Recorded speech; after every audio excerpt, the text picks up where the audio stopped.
For those that are here for the study abroad, we're planning a trip to Amsterdam and The Hague. We're going to look at international criminal law. This is a little thing of Amsterdam, but I'll take you through the itinerary. We've got it tentative. So on day one, we leave for the Netherlands. We leave to DIA at 10:40 a.m. And we'll do it just like the last time. We'll all go up. We have a university bus take us from the university up to DIA. We'll park our cars. If you want to bring your car, you can park it for free in the garage. And then they pick us up in the bus right across the street in the parking lot. We fly to Dulles in Washington, D.C. We leave Dulles at 5:40 p.m. for Amsterdam because we're going ahead. It's 10 hours ahead of us. We land there at 7:35 on the next day. So we leave on the 27th actually, but our first day of the tour is the 28th. And we land in Amsterdam itself. When we get there, a tour guide is going to meet us there and take us to the hotel we're staying at. And so we'll be met as soon as we get out through customs and we get to the airport. And there'll be transportation for us to the hotel. We're staying at the Movenpick Hotel, which is a 4-star hotel. It's right there on the water.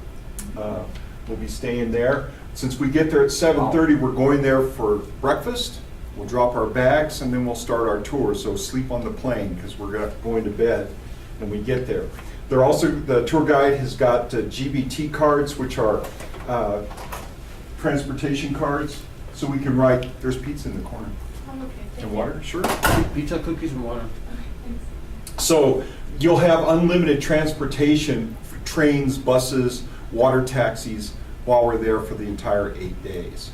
So when we're with the tour guide, they'll arrange our transportation, but when you're on your own, then you'll have your own card, which is good for those 8 days. That's kind of a neat hotel, I thought. Yes. It's right there on the water. That's pretty cool. It's modern. It was only built since 2009, so You get mad at someone. it's a nice hotel. 2 to a room too. You weren't there. One of our London trips, it was a different travel company had booked some of the girls 3 to a room, Yeah. and that didn't work out. So Will we have the option to have one? yes, you can have your own room. Okay. If you want. It's a little bit more expensive because you have to pay for the other person's bill. But anyways, it's a really nice hotel. We get breakfast served every day there at the hotel's included. And then our first day, after we get breakfast and drop our bags, then we have a walking tour of the red light district. Now, prostitution has been legal in Amsterdam or the Netherlands since 2000. And they have actually over 300 shops where you can shop for women or guys. And they have storefronts. You can go up and you can see the women sitting in the storefronts and whatever. They have 3 separate districts. The one we're going to go to is downtown and central Amsterdam, which is considered to be the nicest district. It is the safest place in Amsterdam, by the way. They have cops everywhere, and each one of these brothels also has their own security. They almost have no trouble in the red light district. There's also a lot of restaurants and shops, but it's an interesting tour because everything is almost legal there. Marijuana is legal if you're of age in the Netherlands, and so is prostitution, but it's highly regulated. They have national health care there. The girls have to go through screening on a regular basis. They have to have a license, and so on and so forth. You'll notice there's a canal here. Amsterdam is a city of canals. There's canals everywhere. Also, there's a prostitution museum down here that we may end up going to while we're down at the red light district. Okay, so then after we get done, you're on your own. You can get dinner or whatever, and then we go back to the hotel. The next day, day 2, we take the train to Nijmegen. And this is where the Radabaugh, that's close to my name. Did you notice that? Yeah. Radabaugh University is, and we're going to meet with some professors there that teach criminal justice, and we're going to take a tour of the university and talk to them about human trafficking. The university was actually, by the way, the Dutch are heavily Catholic, and this is a Catholic university. Radabaugh, is the name of a saint, patron saint Radabaugh, Saint Radabaugh. And they named the university after him in 1908. The university's actually been there since the 1600s, but it was just called the Catholic University. Is that like their biggest one or the main one or something? It's one of the biggest universities in Europe, actually. Wow. They have a student population of about 20,000. And then the next day, we're on our own. Everybody can go wherever they want. This is kind of a chic shopping area. It's called the Magna Plaza Shopping Center. It's actually a huge mall, multi-story mall inside. It's bigger than Harrods. And it's one of the most popular malls. They get 1.2 million visitors a year to this mall in Amsterdam. There's the interior of it. Kind of looks like Caesar's Palace, if you've ever been there.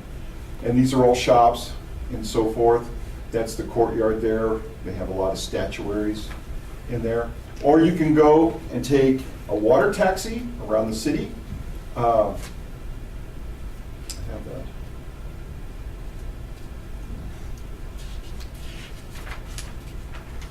So the water taxis are $34. There's also the largest flower market in the world, and it's not very far from the museum. And I don't know, but that's one of their major exports is tulips and flowers. And so they have a huge flower market. It's 5 acres big to walk around there and look for flowers to buy. And they replenish it almost daily. The places they grow the flowers are outside of Amsterdam. Also, there's a hop-on, hop-off bus for $24. Pizza. So you can buy a ticket on that, and it'll take you to all the tourist attractions I'm telling you about, and you can decide to get off if you want to stop there. Like the bus. Just like the bus in England, it's $24, and you can ride it around and get off and get back on whenever you want on your day off. But anyway, so you have a free day, you can go wherever you want. I've got a list of a bunch of stuff. The hop-on, hop-off bus is $24. Van Gogh, the Dutch painter Van Gogh, has his own museum there. He's dead, but they have all of his paintings, the largest collection of Van Gogh paintings, $23 to get into that. The Heineken beer tour is $21, excuse me. And the tour, they have a tour, they have a bunch of different tours where you can ride around the city and the canals. And they vary in price because some of them include dinner. At night, they call it the Festival of Lights. They light up the city like Christmas with lights on everything, and they have a nighttime boat tour to see the lights of Amsterdam. Anyways, there's also what they call the X-Bar there. It's a building, but inside is solid ice. They keep it at 14 degrees. When you walk in, they give you a parka to wear, and they have, there's no cover charge to get in there, but they use 60 tons of ice to on the inside of it. They also have the old Amsterdam cheese store. Also, they have body worlds. Have you guys ever heard of that? They take cadavers, human dead bodies, and they soak them in resin, and they peel back the skin. They actually had an exhibit at the Museum of Natural History in Denver, so I did go to that and see that. It was fascinating. And they have over 300 of these bodies, and you can see how the muscles work in the legs and all that. It's actually, Google that sometime. It's called Bodyworks. It's in Amsterdam, and this is where the show originated, or the theory of that. And that's also available. It's $20 to get into that as well. So day 4, we go to the Prison Gate Museum at The Hague. So we travel to The Hague. It's 40 miles outside of Amsterdam. We take a bus here, and this is a museum. You can see some of the old torture devices they have inside there that they used to use. This is a medieval prison. The funny thing is that it's now a museum, but the Germans actually used it to imprison people in World War II.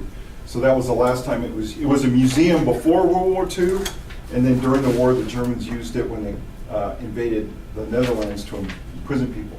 So we go to the Gate Museum, the Prison Gate Museum first, and then we go to the Peace Palace at The Hague. And they call this the Peace Palace But this is actually where all the criminal trials occur. And so they have courtrooms there. This is where they try international criminals, the Serbian war criminals and all that. This all occurs here. This has been around since after World War I, and they used it for conventions. Now they use it for trials. The Colorado Defense Bar schedules trips there, the criminal defense bar, and they meet with prosecutors in there, and they've actually had the ability to watch trials. So I've talked to the president of the bar. When I get a set date, when we get enough people that we can guarantee that we're going to go, then I'm going to see if we can, if they don't have a trial going at that time, at least we can meet with prosecutors there. Yeah, they don't have jury trials, and most of you that have been in my class know that jury trials are for English-speaking countries alone. That's unique. Most countries don't have jury trials. I think it's weird that we leave those important decisions up to 12 lay people that have no understanding of the law. And so these international trials, they have a jury, but they're all judges. And they come from all a bunch of different countries, and they have to sit there with translators on, and they decide the fate of whoever's being tried there, but they're not jurors. They don't go out from the general population. They're all judges from other countries. Anyways, the Peace Palace here, we're going to spend most of the day there. That's one of the main reasons.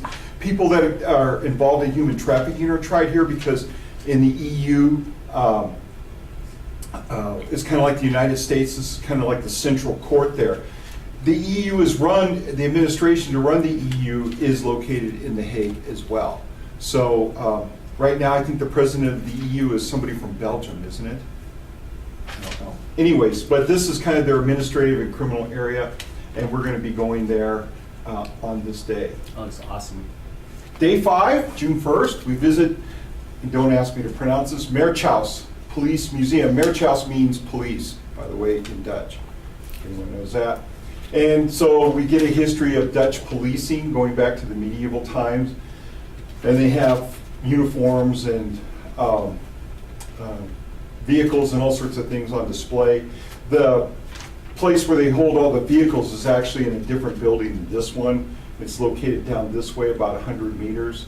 And you get one ticket. And it's included as part of your tour, all the entry to all these places. But you can go down and see more vehicles than just this one little Jeep there. And then we visit Anne Frank's house on day 6. Does anyone know who Anne Frank was? She was a Jewish girl. Her whole family was being hidden by a Dutch writer in his house. That's this house right here. And he had secret passages in the walls here. You can see this bookcase is open, and actually there's a place there. They lived in the walls and in these secret rooms.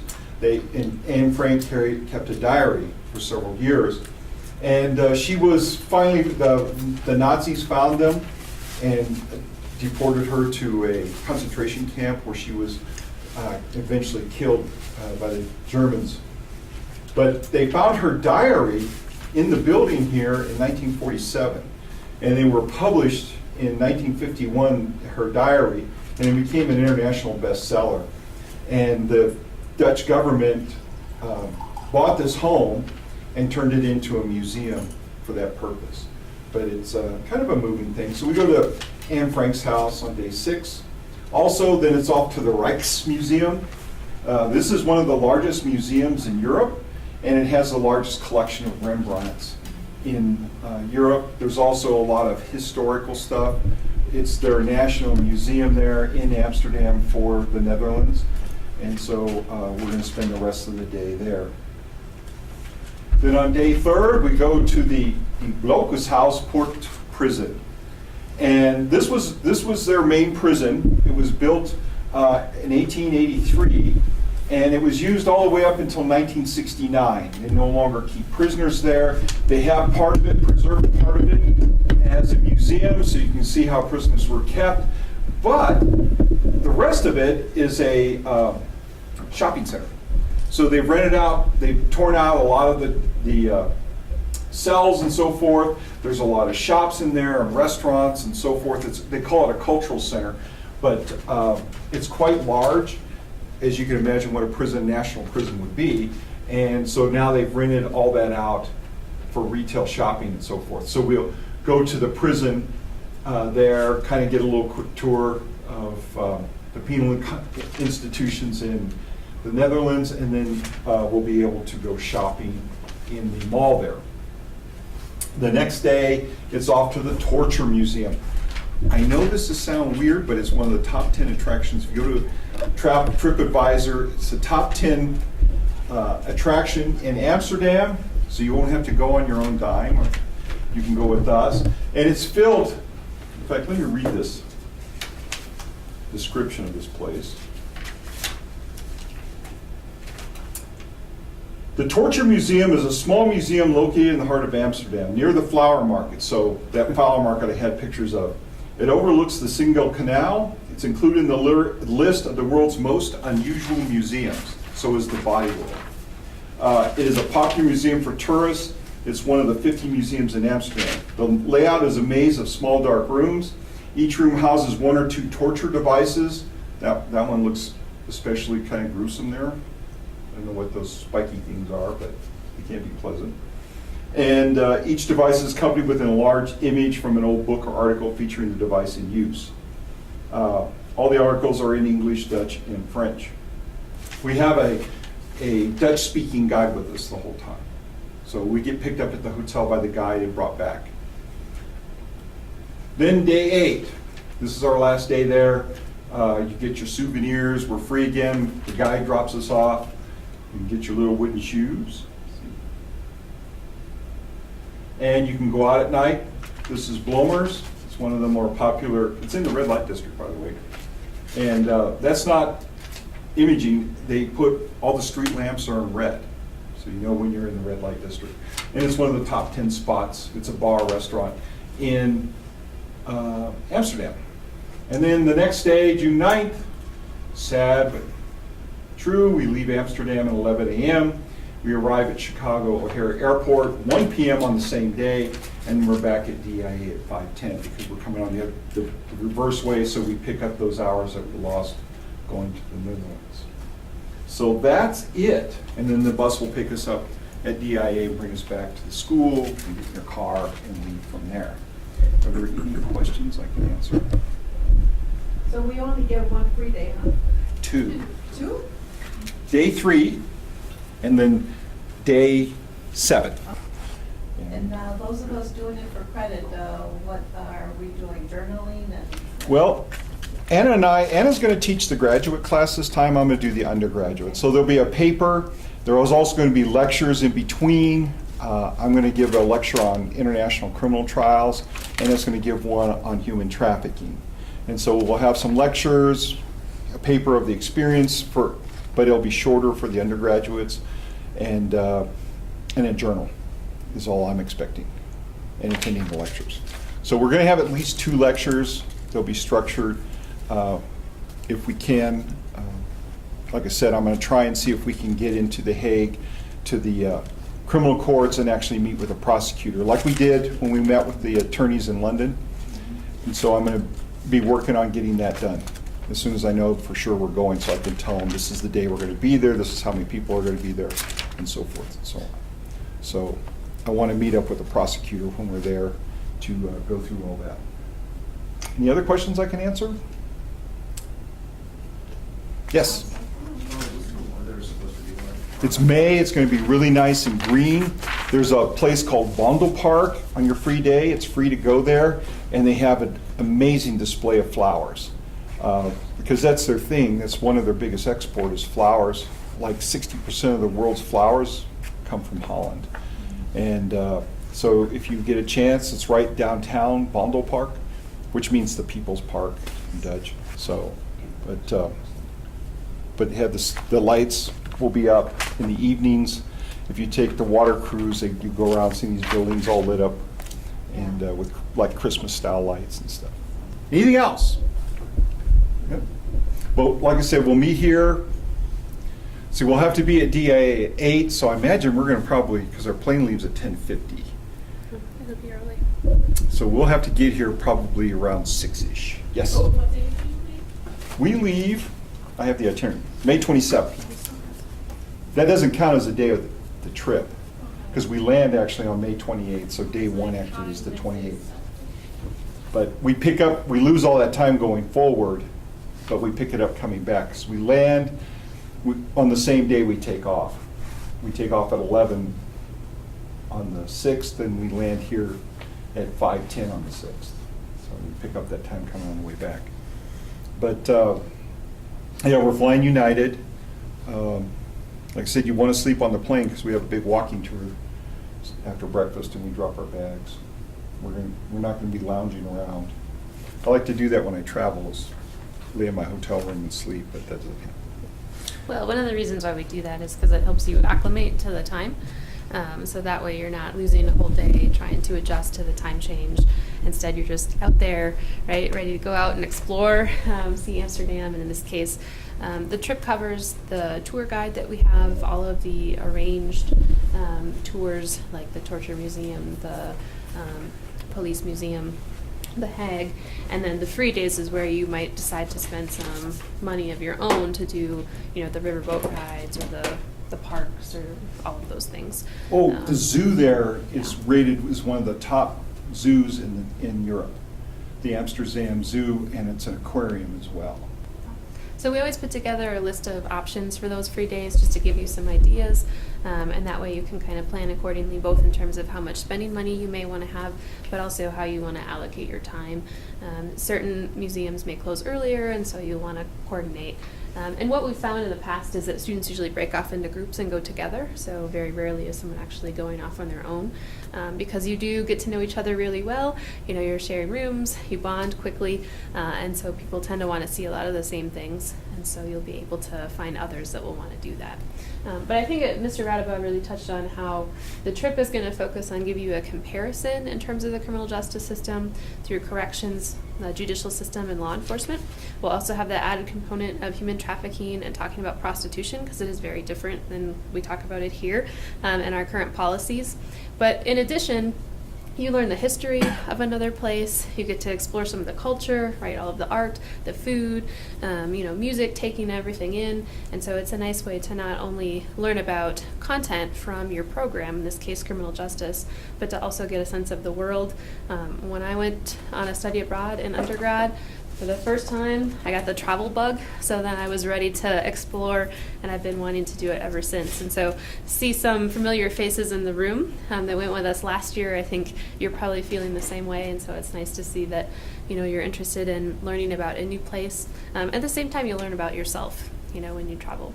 How, like, you know, the hotel in London was downtown pretty much. It's just close to everything. So how close is this hotel That's to the neat everything? thing. Amsterdam actually is a small city. Oh, it's really, everything's and within compared walking to distance? Yeah. Okay. Compared to London, and so it's a much smaller city, and since it's on the canals, the buildings go up, and so the population lives in taller buildings. So that right over there is downtown, right there. Huh. And it's built on a pier out in the bay. The hotel is. And like I said, it's only been there since 2009. How far back does that hotel go?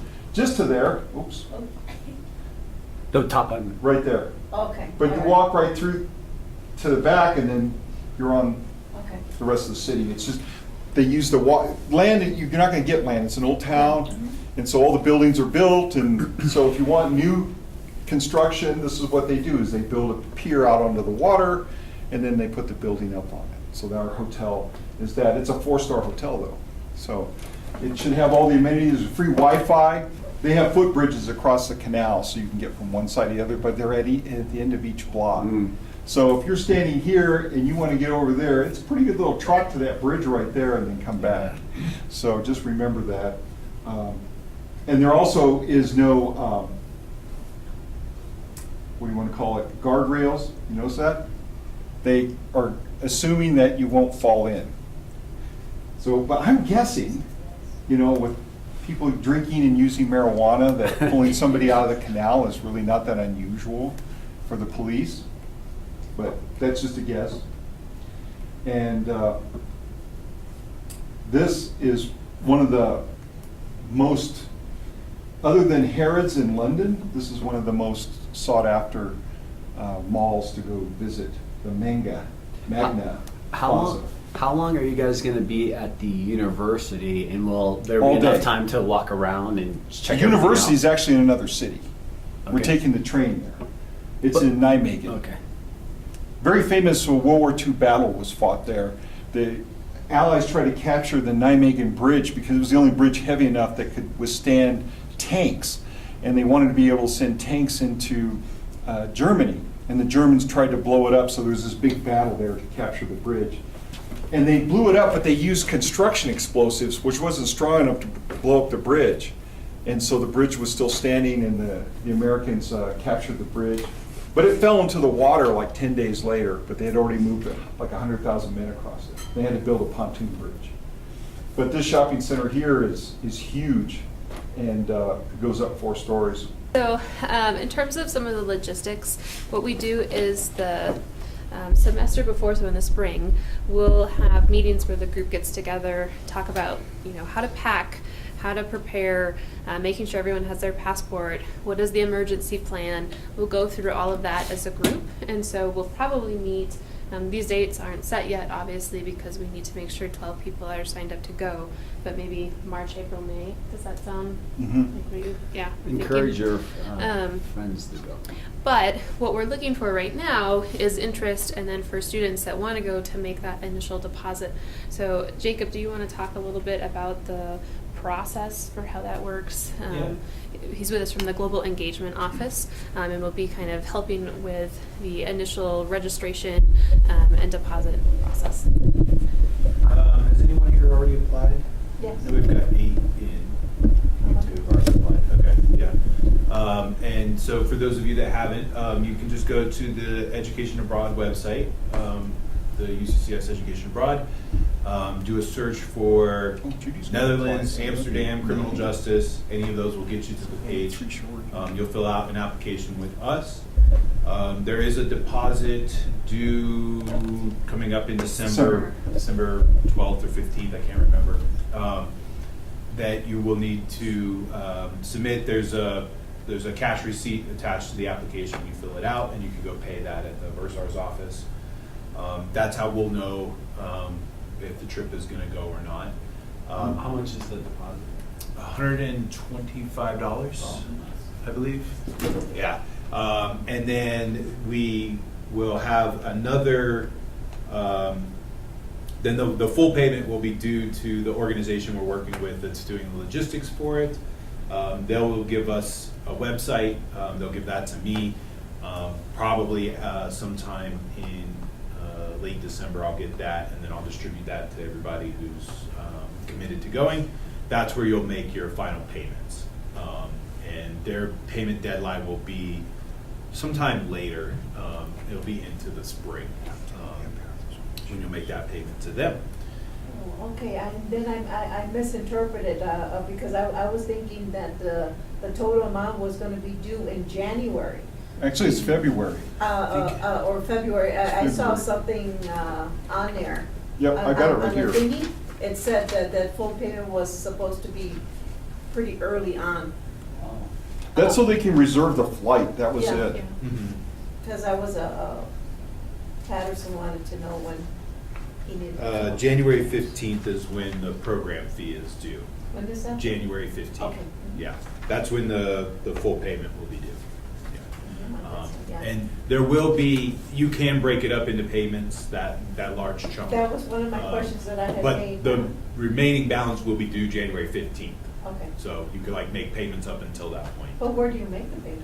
That's the website I was talking about. Oh, So the okay. organization we're working with will give me a Cool. web link, and then I'll email that out to everybody Very that's good. going. We'll have a safety meeting that's mandatory. Yeah, we'll do a full pre-departure meeting with myself and your faculty leads here, kind of going over everything from planning for the trip, being on the trip, and things to anticipate, stuff like that. Yeah, any questions for me? It's going to be a really fun trip. I'm assuming if you went to London last summer, you have a good valid passport already. If you're even thinking about traveling at this point, study abroad, this trip, any other trip, I would just go ahead and get a passport if you don't have one.